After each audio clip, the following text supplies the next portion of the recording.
Hola, soy la doctora Antonella Rombola, médico paliativista, algólogo y maestra en nutrición clínica.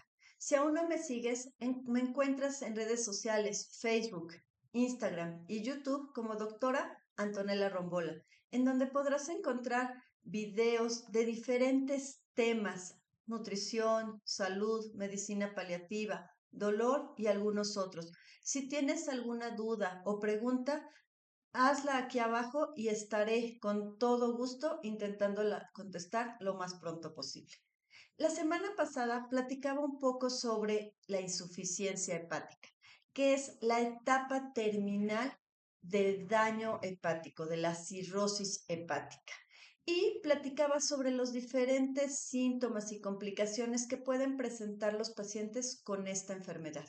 El día de hoy quiero hablar un poquito de uno de ellos, la encefalopatía hepática, que es una de las complicaciones que pues más afectan al paciente, pero también a la familia, a la gente que está con el paciente y a los que están alrededor de él.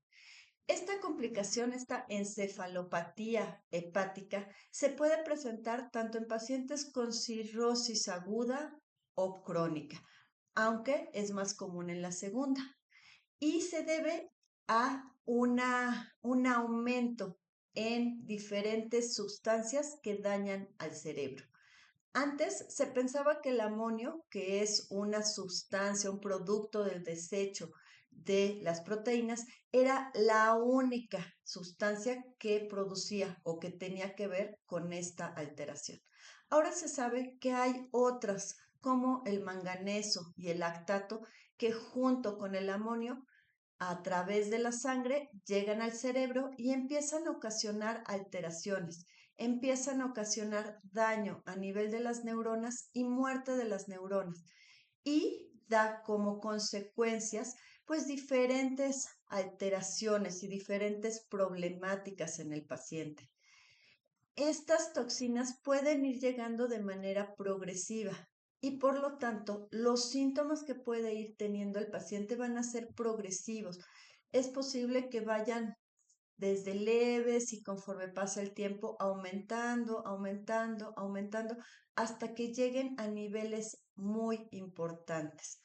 ¿Y cuál es el problema? ¿Cuál es la alteración que pasa con la encefalopatía hepática? Bueno, en principio, en niveles leves, cuando los síntomas de la encefalopatía apenas empiezan a aparecer, lo que el paciente puede empezar a tener es, primero se siente un olor del aliento, es un olor rancio o dulce. Hay personas, hay médicos, hay estudiosos de esto que dicen que huele a manzanas podridas, como un olor entre rancio y dulce. Pero esto el paciente como que no lo nota tanto. Empieza a ver patrones de sueño alterado. ¿Qué es esto? Que empieza a dormir más de día y a dormir menos de noche, o a tener insomnio. Y entonces esto va haciendo que el paciente esté alterado, esté de malas y empiecen a cambiar sus hábitos.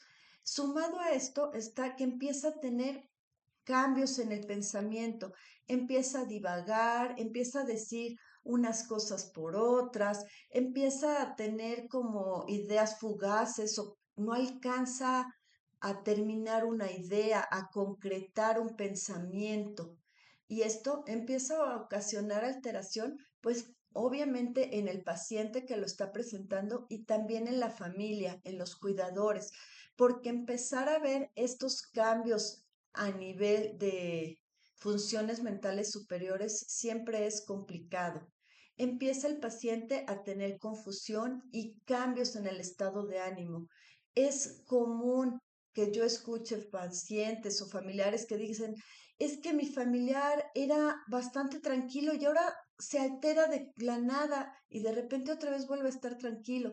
O el mismo paciente diciendo, es que no sé ni por qué me enojo, pero me enojo muy fácilmente, a tal grado de no solo decir cosas pues enojadas, por así decirlo, sino también de ser irrespetuoso, de ser grosero, de ser agresivo, cuando el paciente no solía ser así. empieza a empeorar la escritura a mano del paciente o puede empezar a perder la capacidad de realizar pequeños movimientos como abrocharse o a veces como cocinar o como comer. Conforme la enfermedad va avanzando, puede empezar a haber ya temblor como tal en brazos o en manos. Empieza a haber agitación, excitación y en muy pocos casos, pero puede llegar a suceder, convulsiones. El paciente puede empezar a estar desorientado, desconocer en dónde se encuentra, desconocer a las personas que lo rodean. Esto sumado a los cambios de comportamiento o personalidad que ya les platicaba, que van aumentando. Y entonces no solo el paciente está desorientado y no sabe quién es, además es más irascible, es más la cantidad de pleitos y enojos que empieza a ver con la familia, empieza a tener mala pronunciación, le cuesta trabajo a hablar o decir las palabras de manera correcta. Y obviamente los familiares, los amigos, los cuidadores no le entienden y esto hace pues que se enoje más y que se convierta en un círculo vicioso y sus movimientos pueden empezar a ser como más lentos, como más dificultosos. Esto puede llegar a avanzar tanto que el paciente puede llegar a estar ya no solo con somnolencia o confusión, sino hasta niveles de inconsciencia, a ya no reaccionar, no despertarse y poder caer hasta en coma.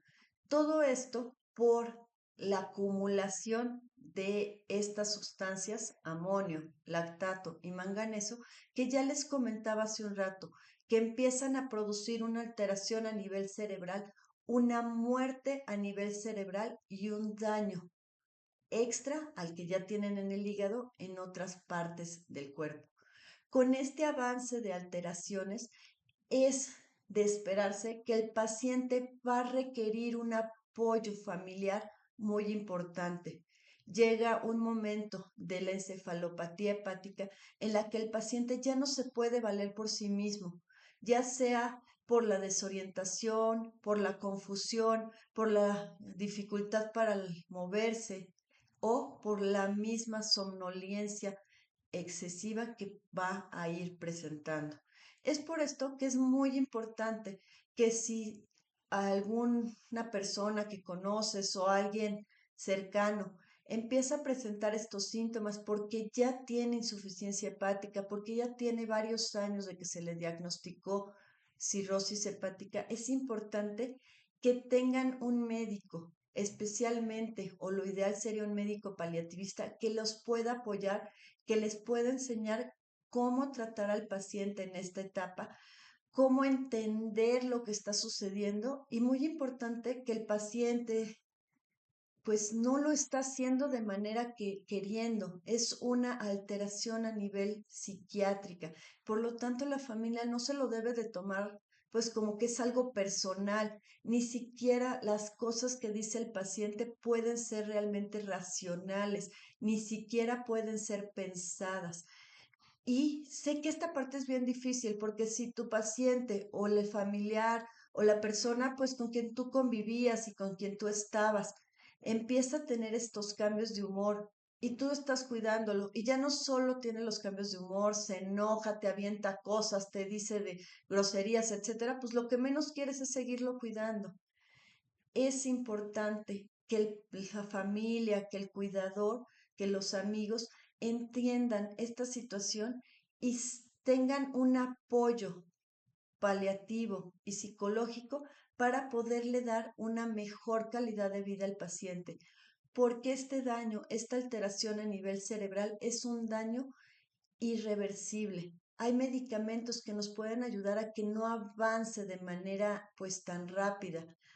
Parte del tratamiento es disminuir la ingesta de proteínas para disminuir el amonio, pero la realidad es que el daño va a continuar y el paciente va a seguir progresando en esta alteración. Si tú o alguien que conoces se encuentra en esta situación, por favor, comparte este video, dale clic a la campanita, Sígueme en redes sociales y si tienes alguna duda o en algo te puedo ayudar, coméntamelo. Estaré feliz de poderte ayudar. Muchas gracias y nos vemos pronto.